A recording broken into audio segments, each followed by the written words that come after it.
सध्या नागपूरमध्ये गुन्ह्याच्या इतक्या घटना घडता आहेत की नागपुरात नेमकं कुणाचं राज्य आहे, कायदा आणि सुव्यवस्थेचं की गुंडांचं, असा स्वाभाविक प्रश्न उपस्थित झालेला आहे। नागपूरचं सध्याचं चित्र काय आहे, खास करून गुन्हेगारीच्या बाबतीत पाहूया हा स्पेशल रिपोर्ट।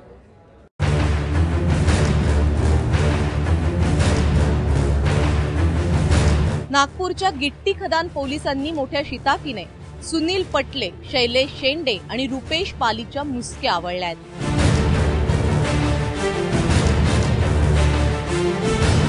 घरफोडीचे गुन्हे करण्यात पटाईत असलेली ही टोळी सध्या वेगळ्याच कारणांसाठी चर्चेत आहे। हे त्रिकूट फक्त घरफोडीचे गुन्हे करून थांबलं नाही, तर हिम्मत असल्यास पोलिसांनी आपल्याला अटक करून दाखवावी असं आव्हानच त्यांनी दिलं। दीड दमडीच्या चोरांनी थेट खाकी वर्दीच्या कार्यक्षमतेवर बोट ठेवल्यामुळे पोलीसही खवळले।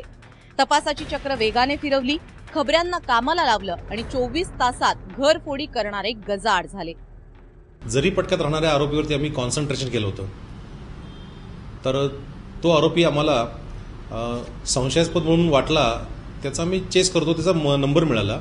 नंबर मिळाल्यानंतर त्या आरोपीला अनाहूतपणे फोन केल्यानंतर तो म्हणे, तुम्ही पोलीस बोलतायत, मला तुम्ही पकडून दाखवा, मी तुमच्या हाती कधी लागणार नाही।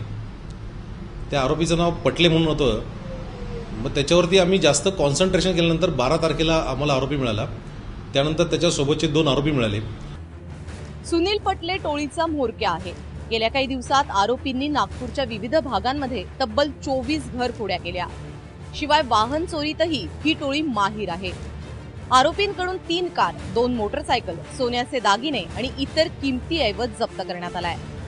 यामध्ये जो पटले नावाचा जो आरोपी आहे, त्याच्यावरती जवळपास 19 गुन्हे दाखल आहेत। त्यानंतर त्याच्यासोबत असणारे शैलेश शेंडे आणि दुसरा जो आहे रुपेश राजू पाली, असे 2 आरोपी, त्यांच्यावर पण गुन्हे दाखल आहेत। एकावर 3-4 गुन्हे आहेत, एकावरती 2 गुन्हे दाखल आहेत।